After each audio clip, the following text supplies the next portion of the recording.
نحمده ونصلي ونسلم على رسوله الكريم أما بعد.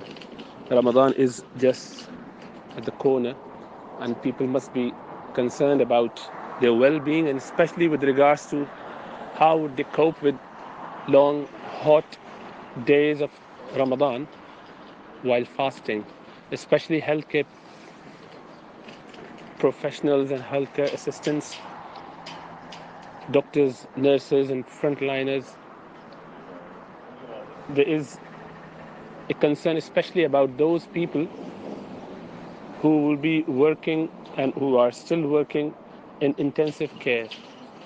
The issue is that they will have to have their FFP3 and PPE, personal protection equipments, done on for long hours. But it should be very clear that they do not have to do it for whole day. Normally the shifts would be about 12 hours or 8 hours, depending on the rota.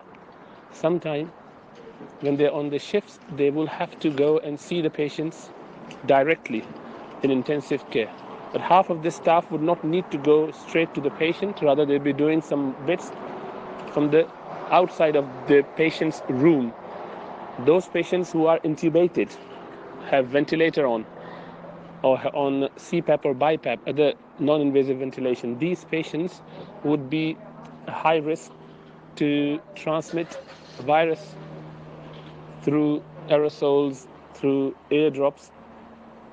So these are the patients who would need to be kept separated from other patients.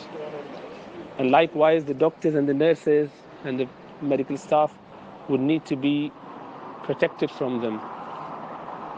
For this reason, they will have to have their masks on. So normally, the contact time with patient on average will be about 4 hours a day per shift.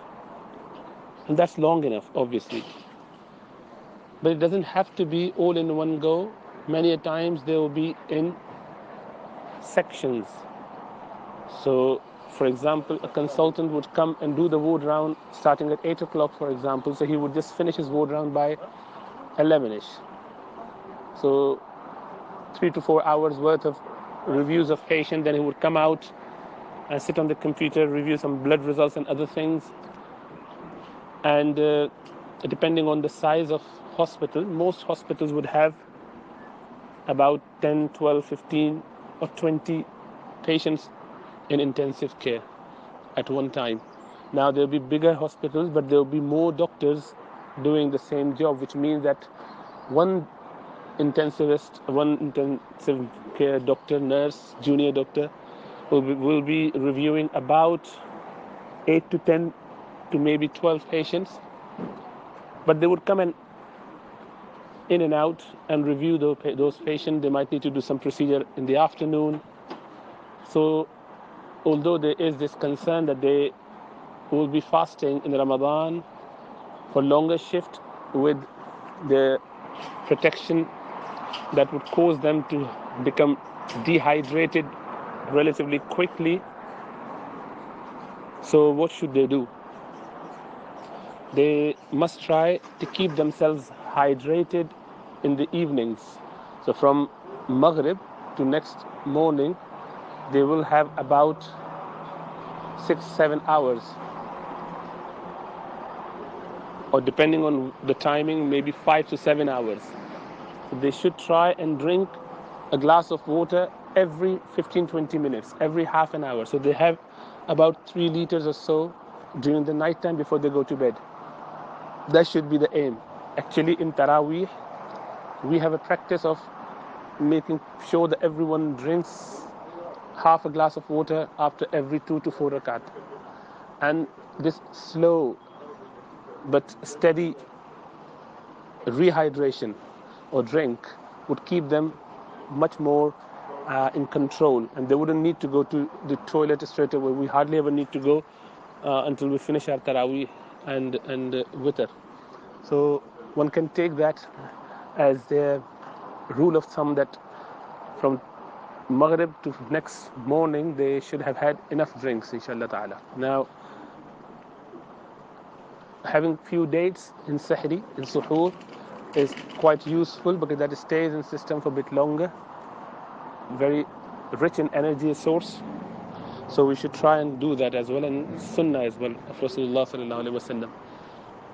And when you are on your shift, you are not going to be on your shift on a daily basis. Rather, you would have 1, 2, or maximum 3 shifts, and then you would have your days off.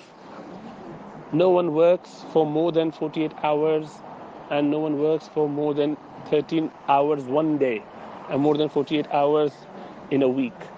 Which means that if you have done 3 shifts of 12 hours, you would have some break, and then you would have another 1 or 2 short shifts.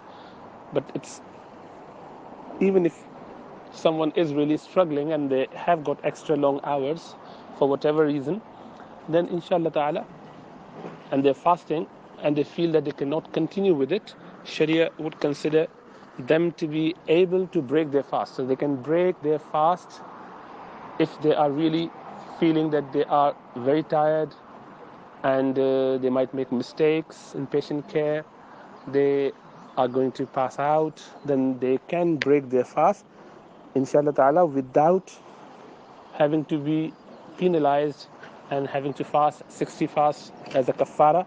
Rather, when after Ramadan they want to fast, they can only make up for one qada, one fast for that, and they will not be sinful because they're doing it for a reason. But to advocate to people or tell them to not fast from the beginning in the anticipation that you might feel unwell, you might be tired, maybe too hot, maybe too risky, you might get dehydrated, and not fast for that reason is completely uncalled for. The ground reality is that most people would have no trouble at all, and it has never been like this. Especially the people in Pakistan, they have very hot Ramadan. Last year they had quite hot weather during Ramadan, likewise in Saudi Arabia, Middle East. But alhamdulillah, people managed. So when someone is unwell, if they have diabetes, other heart conditions, asthma and other conditions, they obviously are exempted for fasting based on medical ground if they are that unwell. Generally, if they fast, they can sail through. So for them, they would continue to be rehydrated at night time, as I mentioned, and then during the day they would fast.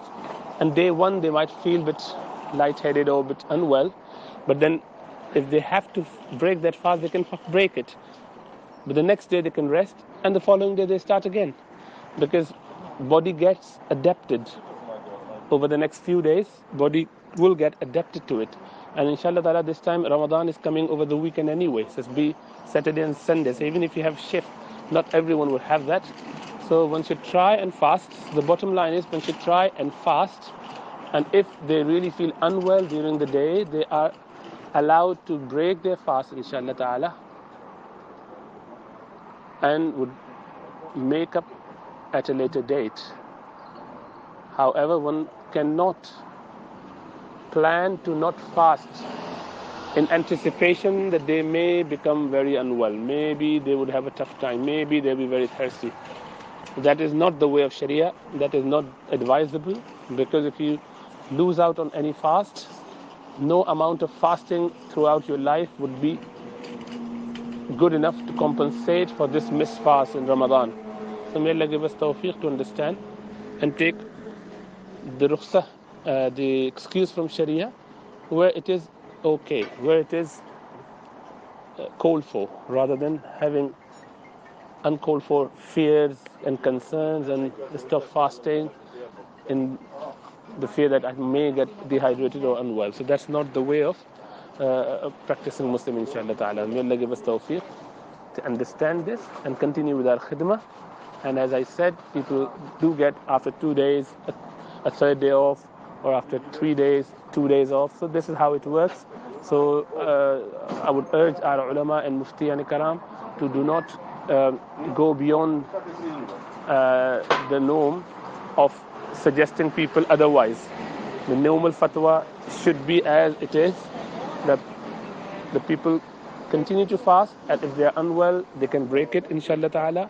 And based on their experience for the first 2-3 fasts, gradually they will build up their adaptation to fasting, and slowly but surely they'll be all fine.